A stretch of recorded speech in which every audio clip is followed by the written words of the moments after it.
Bonsoir, bonjour, bienvenue à cette émission d'Appel de l'Aurore.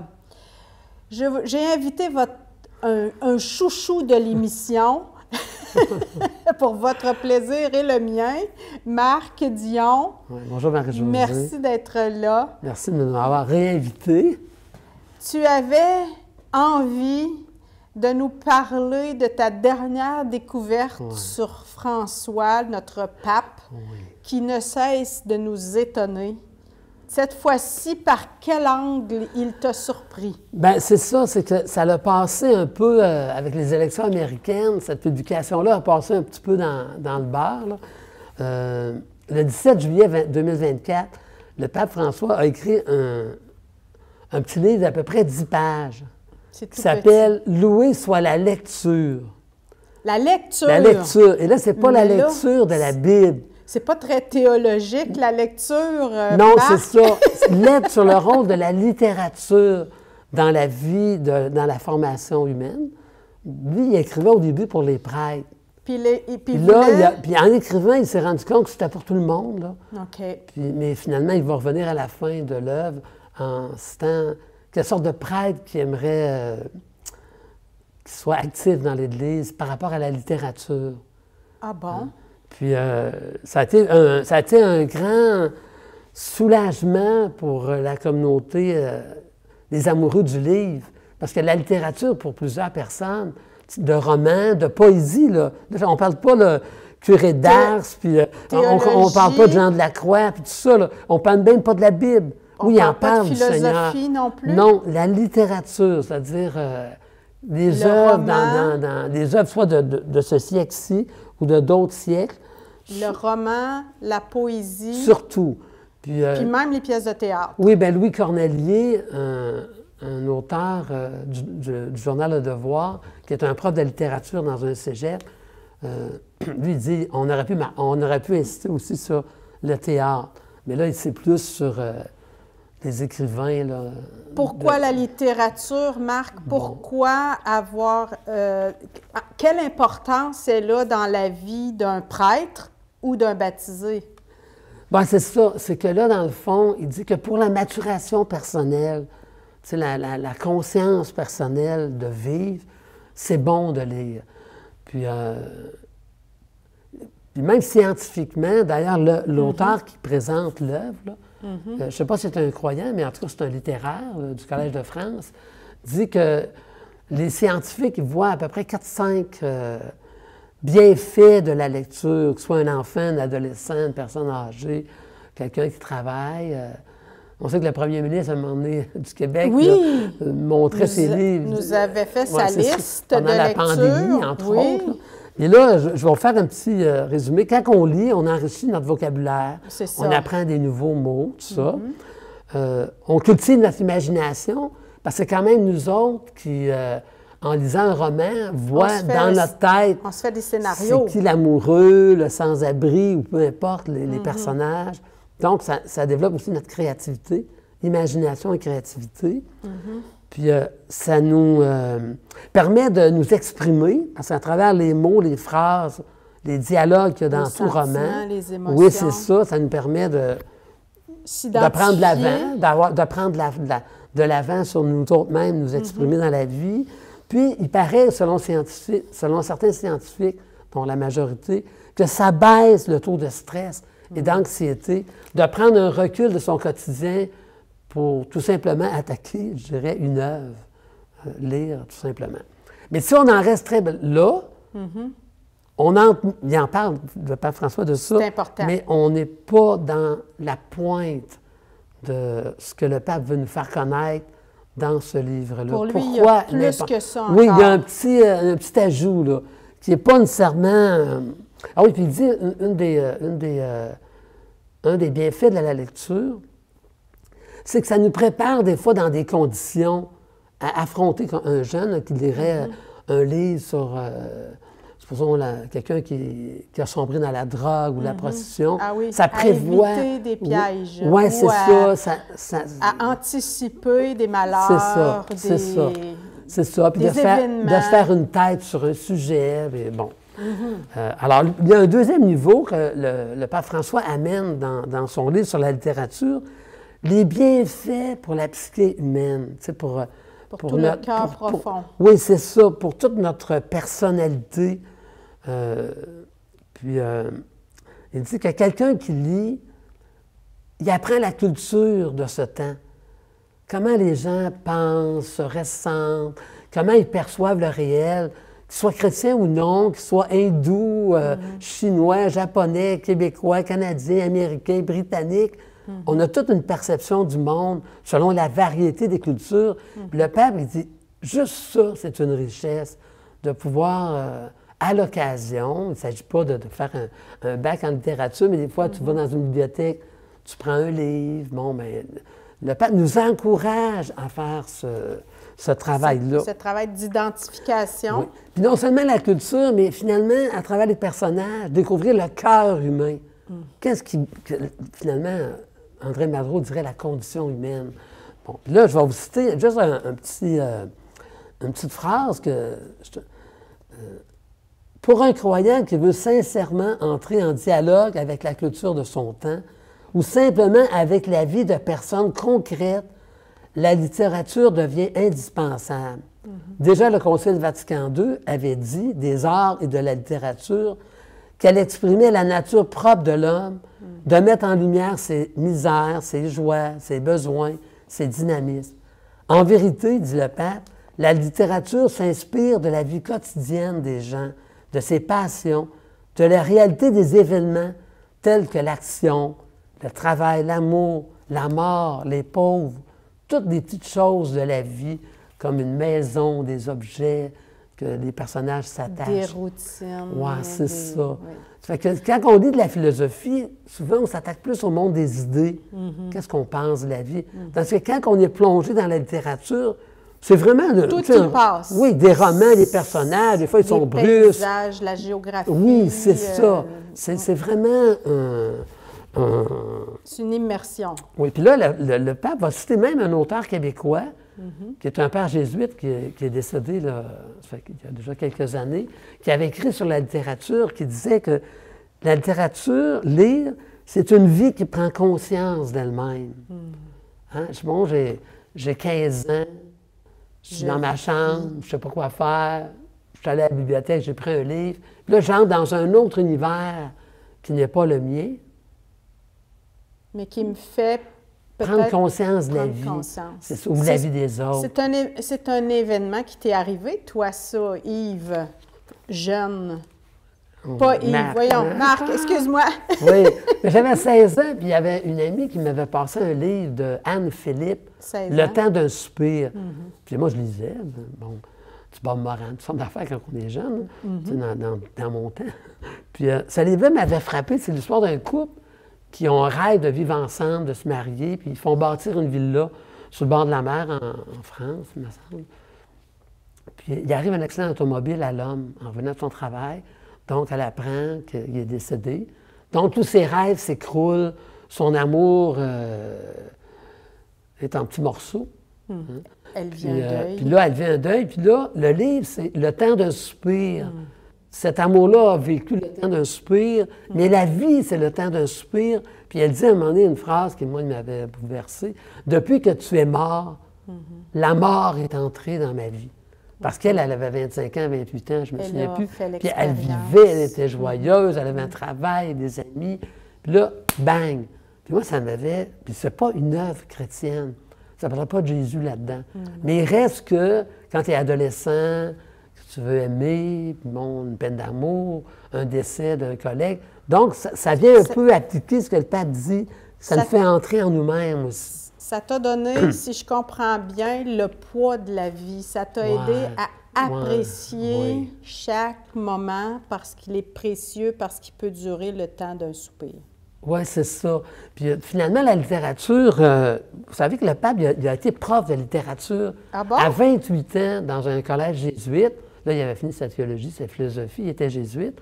Puis il enseignait à des jeunes adultes. Puis, pas nécessairement qu'ils voulaient se préparer à devenir prêtre, mais ça faisait partie du cursus scolaire, la littérature. Puis, tu sais, les jeunes, ils ne voulaient pas nécessairement lire les œuvres qu'il proposait. Alors, un jour, il a fait venir un compatriote, un grand romancier qui s'appelle Georges Louis Borges. Il l'a fait venir en classe.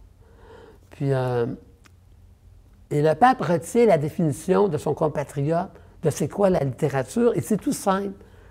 Prendre un livre ou lire un poème, c'est de choisir d'écouter la voix d'un autre, d'une autre personne qui rentre dans ta vie, qui donne sa narration du monde, comment il raconte le monde, la personne, ses personnages.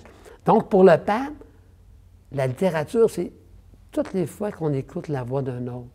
Quand on ouvre un livre, on écoute la voix d'une autre personne.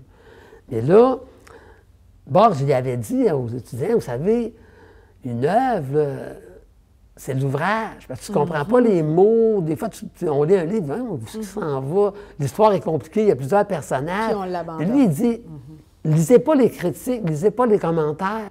Borges, il dit, entrez dans l'œuvre, puis à un moment donné, vous allez être familier avec le style de l'auteur, puis vous pourrez en lire un deuxième livre de cet auteur-là, puis ça va vous aider à entendre la voix d'un autre. Puis finalement, le pape va ajouter ta propre voix intérieure, parce qu'il y a comme un discernement que tu es en train de faire. Souvent que le livre il est lumineux.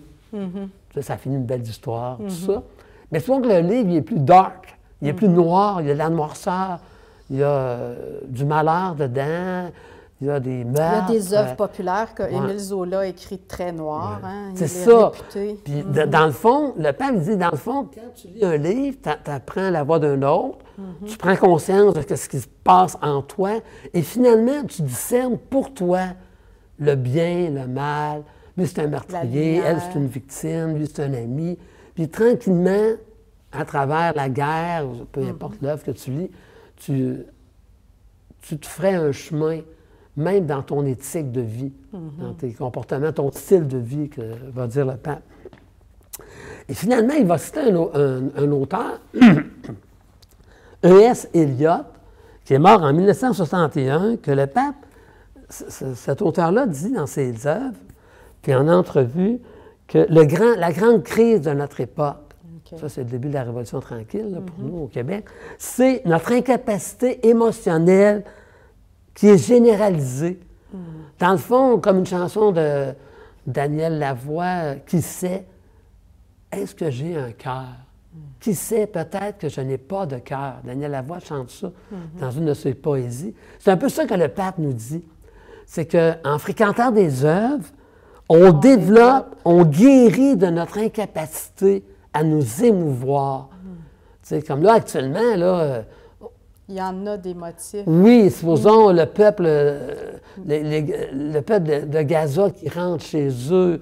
Dernièrement, on a commémoré le 80e anniversaire d'Auschwitz. Tu sais, bon, on a entendu des témoignages quasiment de gens qui étaient centenaires, qui étaient entrés à 5 ans, 10 ans, dont une Canadienne. Tu sais, mais sauf que la nouvelle, l'actualité, c'est pas comme un livre. Parce qu'un livre, c'est comme tu es plus actif dans un livre.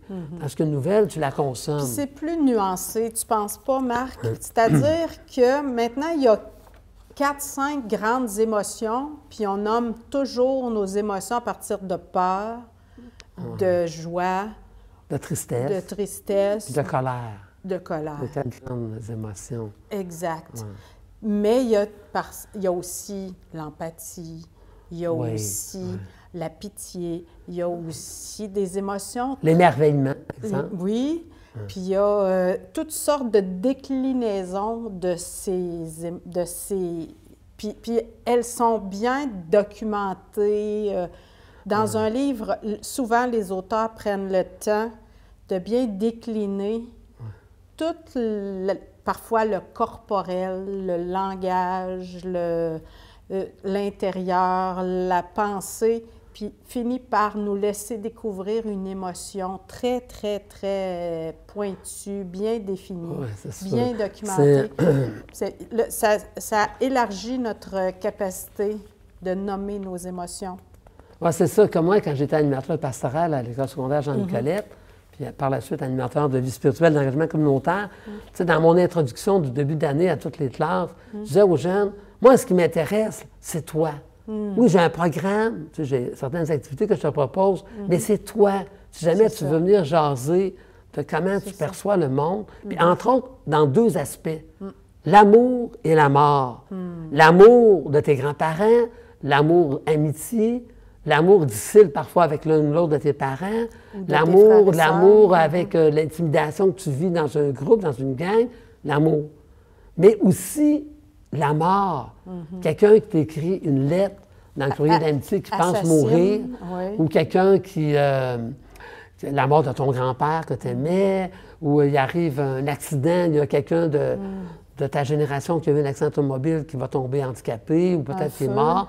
Ces sujets-là m'intéressent. Et ces 2 grands sujets-là, l'amour et la mort, c'est 2 grands sujets de la littérature mondiale. Bien sûr. Les grands écrivains, là, ils vont toujours... toucher. Oui, ils vont toucher, comme tu disais, la complexité des personnages, mais c'est des grands thèmes. Puis quand tu lis là-dessus, bien, tu t'intériorises. Puis finalement, tu laisses ton imagination. Puis là, le pape dit, même quand c'est noir, tu discernes le bien pour toi, le beau pour toi, le bon pour toi.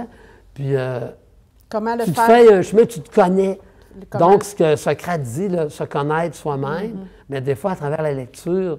Ça aide à nommer. Oui, surtout que je vais vous lire un texte du pape pour montrer le bienfait d'ouvrir un livre.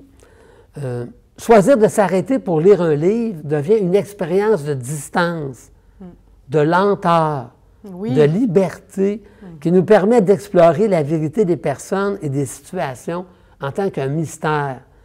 Même la littérature noire et désespérée dans cet esprit a des vertus puisqu'elle nous oblige à un saint exercice de discernement. Tu sais, là, je voulais ramener un peu le pape, là. Tu sais, puis c'est vrai. Puis aujourd'hui, au Québec, dans la presse, il y a à peu près 2 semaines, il y avait un article sur la multiplication des groupes de lecture présentement au Québec. C'est beau, ça. Parce que pendant la pandémie, les gens, restaient chez eux. En tout cas, surtout les aînés, ils ont fréquenté leur bibliothèque à eux, là, dans leur maison, puis ils ont lu. Mais là, on sent le besoin de dire, moi, mais qu'est-ce que tu as pogné là-dedans, toi, ce livre-là? Alors moi, je fais partie d'un cercle de lecture à la bibliothèque de Nicolette, qui est animé par une dame de 83 ans. Quand même. Là, elle vient de quitter pour une plus jeune, parce que là... Alors, qu'est-ce qu'on fait? On choisit des livres ensemble, un livre par mois, qu'on achète, qu'on emprunte à la bibliothèque. Puis il y a quelqu'un qui nous le présente, il présente l'auteur, il présente ce livre-là dans l'œuvre plus générale de l'auteur. Puis après ça, on donne un peu qu'est-ce qu'on a aimé, ce qu'on a moins aimé, qu'est-ce qui nous a touchés par rapport à d'autres œuvres, supposons. Intéressant. Puis ce groupe-là existe depuis 22 ans. Quand même, hein? Ouais. C'est un bel aussi incitatif à la lecture. Parfois, on manque un peu de motivation, c'est ça. On est un peu embêté. Parfois aussi, on n'est pas très audacieux dans le choix des œuvres, puis on se fait surprendre par une œuvre qui ne nous avait pas paru très appétissante, disons-le comme ça. Non, mais comme moi, supposons, moi j'ai fait un bac puis une maîtrise en théologie, mais moi j'ai lu des livres de spiritualité, de théologie, puis entre autres des livres de Gérard, Gérard Marié, l'ami Marié. Tu sais que les autres, c'est des maîtres peut-être, mais l'ami Marié, c'est un père. Parce qu'un livre, ça nous engendre, ça nous fait venir à nous-mêmes. Puis oui, on écoute la voix d'un autre, mais des fois un autre qui nous enfante. Puis, mais là, moi, là, quand j'ai pris ma retraite, il y a déjà 9 ans, j'ai repris des cours de philosophie pour essayer de comprendre la culture. Mais là, vraiment, dans le cercle de la littérature, c'est un autre monde. Vraiment, c'est plus féminin. Il y a quelques hommes, mais plus féminin. Puis la vie d'un personnage, le meurtrier, la petite fille. Puis je vais vous montrer un texte que le pape François nous montre qu'on s'élargit notre cœur de lire. Ça nous fait entrer dans la peau de d'autres vies que la nôtre. Exemple, lorsque nous lisons une histoire, grâce à la vision de l'auteur, chacun imagine à sa manière, puis là, regardez bien ça, les pleurs d'une petite fille abandonnée, la personne âgée couvrant le corps de son petit enfant endormi, la passion d'un petit entrepreneur essayant de s'en sortir malgré les difficultés, l'humiliation d'un autre qui se sent critiqué par tout le monde, le garçon qui rêve comme seul moyen d'échapper à la souffrance d'une vie misérable et violente, alors que nous ressentons des traces de notre monde intérieur au milieu de ces histoires, nous devenons de plus en plus sensibles aux expériences des autres, nous sortons de nous-mêmes, c'est un thème important pour le pape, ça, pour entrer dans leur profondeur. Nous pouvons comprendre un peu mieux leurs efforts, leurs désirs. Nous voyons la réalité à travers leurs yeux. Et en fin de compte, nous devenons des compagnons de route. Nous nous immergeons dans une expérience, une existence concrète, intérieure, du petit vendeur de fruits dans le tiers-monde, de la prostituée, de l'enfant qui grandit sans ses parents, de la femme du maçon, de la vieille femme qui croit encore qu'elle trouvera son prince charmant. Bref, on développe l'empathie, la compréhension. Alors le Père, il dit, peut-être que je suis naïf, mais ça a un pouvoir de transformation, la lecture. Puis il dit, le Père, il dit, j'aime mieux être naïf, parce que ça nous rend difficilement le jugement facile. On juge moins. Oui, voilà. Les Autochtones, dans mon coin, ils disent, quand tu fais 1 kilomètre dans les mocassins d'un autre, tu ne sais pas une roche. Tu le comprends. Alors le Père dit, je suis peut-être naïf, mais j'aime mieux croire que tout ce qui est humain ne m'est pas indifférent. Alors pour ceux qui aiment lire, puis pas avec la Bible, mais entre autres, peut-être la Bible, mais là, c'est plutôt sur la littérature, bien, il me semble que ça nous encourage. Parce que moi, des fois, je me disais, hey, il y a tellement d'œuvres en théologie que je pourrais lire. Exact. Mais ça me donne un... Ça t'ouvre... Bien, regarde, une question de Jésus, supposons. Il rencontre un aveugle. Une drôle de question qu'il lui demande. Que veux-tu que je fasse pour toi? Autrement dit, il questionne son désir. Là, l'aveugle, il lui dit, bien, que je retrouve la vue. Mais là, quand tu lis un livre, supposons, sur la surdité ou des gens qui ont des pertes d'autonomie, même des changements physiologiques, la vue baisse, sont de plus en plus sourds. Puis tu relis, tu vas dans ton prière en église, tu relis ce texte-là, là, tu te dis « wow!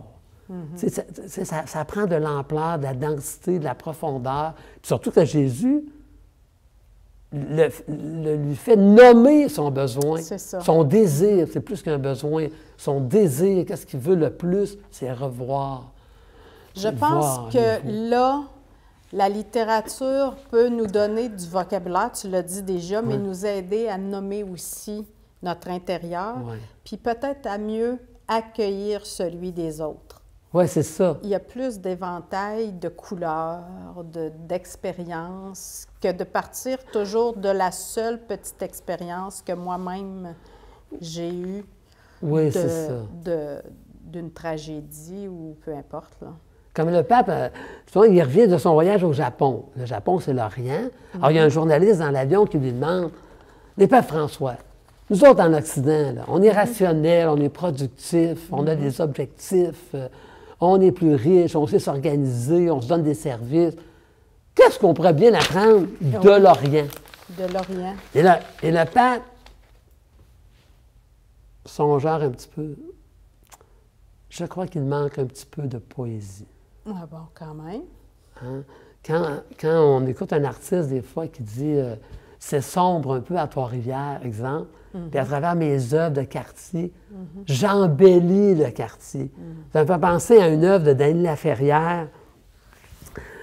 Il dit que sa grand-mère avait une robe bleue. Oh! Sa grand-mère, elle lit le livre, mais elle n'a pas de robe bleue.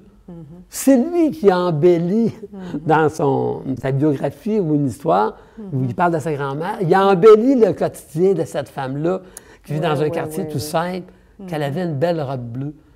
Mais c'est pas vrai. Il a comme enchanté le monde.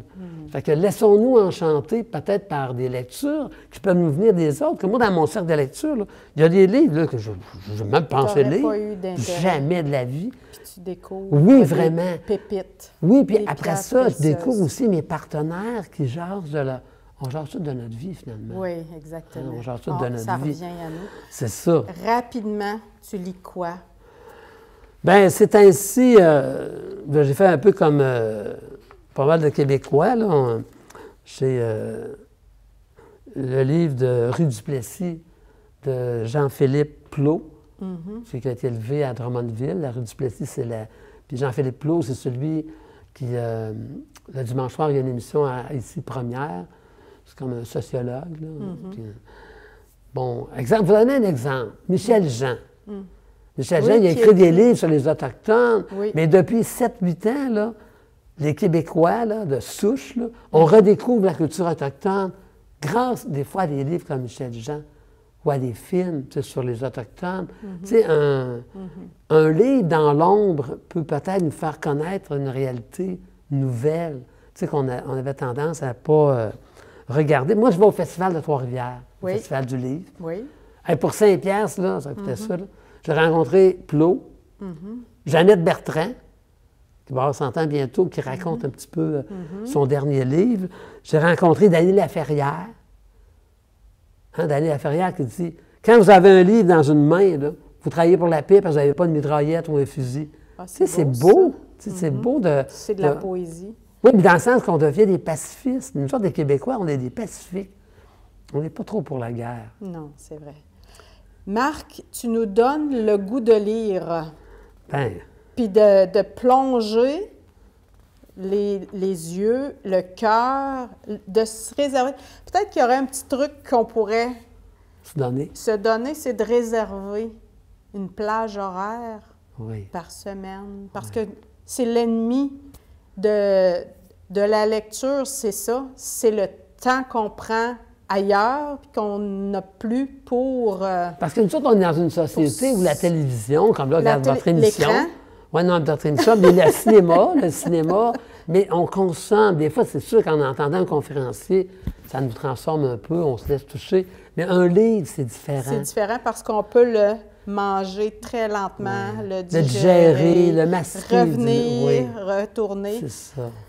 Merci à toi de ce rappel simple à l'univers. Tu nous ouvres des univers, non pas un univers, mais des univers. C'est ce que font les auteurs. Alors, c'est la grâce que je vous souhaite, messieurs, mesdames, de prendre du temps pour d'autres univers, d'autres aventures. À la semaine prochaine. Au Merci revoir. beaucoup, Marie-Josée.